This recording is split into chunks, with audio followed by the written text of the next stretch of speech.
विचारलं, का रे बाळा, मी तुझ्यासाठी जे नाही ते केलं, मी सर्व पाप केलेलं, माझ्या पापामध्ये वाटेकरी होशील का? मुलगा म्हणाला, बाबा तुम्ही आमच्यासाठी करणं हे तुमचं कर्तव्य आहे, आम्ही काय तुमच्या पापामध्ये वाटेकरी होणार. 60% 50% वाल्या संपला महाराज. जवळच आई वडिलांना बंगला बांधून दिलेला होता. आई वडिलाकडे गेला आणि सांगितलं, आई बाबा, माझ्याकडून खूप मोठं पाप घडलंय, माझ्या पापामध्ये तुम्ही वाटेकरी होताल का? आई बाबांनी सांगितलं, बाळा, अरे तुला मी आधीपासूनच सांगत होतो, ह्या चुकीच्या मार्गाला जाऊ नको, हे वर्तन करू नको, असं पाप करू नको. तू आमचं ऐकलं नाही बाळा. आई वडील हे जन्माचे भागीदार असतात, पण कर्माचे भागीदार नसतात. पूर्ण त्या ठिकाणी वाल्या संपला. त्या ठिकाणी त्याच्या वाल्यातला वाल्या गुण संपला आणि त्याच्या लक्षात आलं की अरे, जण हे सुखाचे दिल्या घेतलाचे, अंतही काळीचे कोणी नाही, किंवा सगळे सोयी रे दिल्या घेतल्याचे, अंत काळीचे कोणी नाही. अरे हे सर्व जग, हे सर्व स्वार्थी आहे. जोपर्यंत आपल्याकडे धन आहे, दौलत आहे, तोपर्यंत हे सर्व जग माझं माझं म्हणणार आहे. आपल्या अंतकाळाच्या वेळेला आपल्या जीवनाचा साथीदार या ठिकाणी कोणीही नाही. वाल्याच्या लक्षात आलं आणि वाल्या म्हणतो, नाही रे,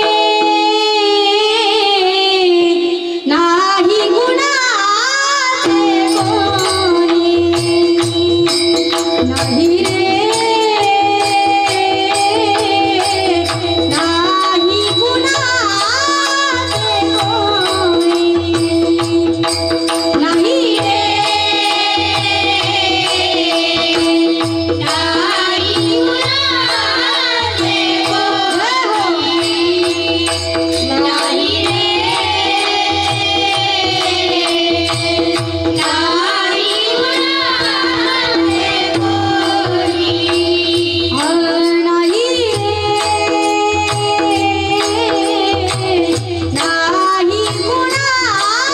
कोणी,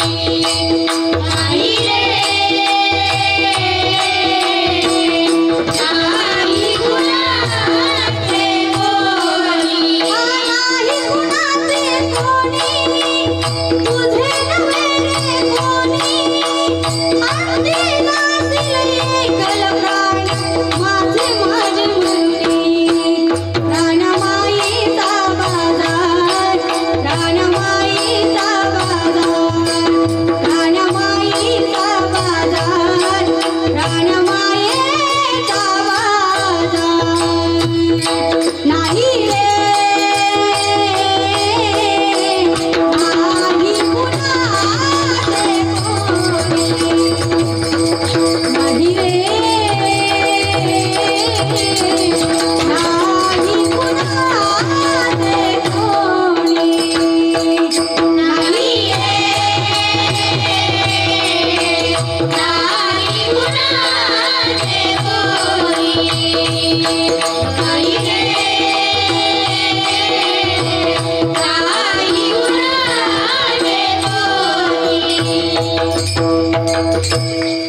वाल्या कोणाच्या लक्षात आलं, या जगामध्ये कुणी कुणाचं नाही.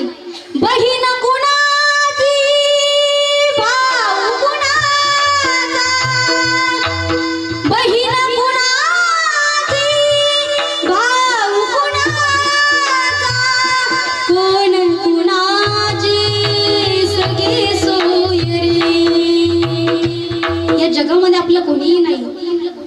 लक्षात आलं वाल्या कोळ्याचं आणि वाल्या कोळ्या परत नारदजीकडे निघाला आणि नारदजींना सांगितलं, नारद महाराज, मला क्षमा करा, चूक झाली माझी, माझ्याकडून खूप मोठा अधर्म घडलाय, माझ्याकडून खूप मोठं पाप झालंय. महाराज, आपण जीवनामध्ये पाप नक्कीच करावं, पण त्या पापाचा पश्चाताप होणं महत्वाचं आहे. त्या पापाचा एक ना एक दिवस आपल्याला पश्चाताप झालाच पाहिजे, तरच आपला उद्धार होईल, तरच त्या पाप केल्याचा काहीतरी उपयोग होईल, नाहीतर काहीही उपयोग नाही. तसं वाल्याला पश्चाताप झाला आणि नारदजींना सांगू लागला, नारद महाराज, आता माझा उद्धार तुम्हीच करा. त्यावेळेस नारद महाराजांनी मंत्र दिला वाल्याला. कोणता? राम. आणि वाल्या,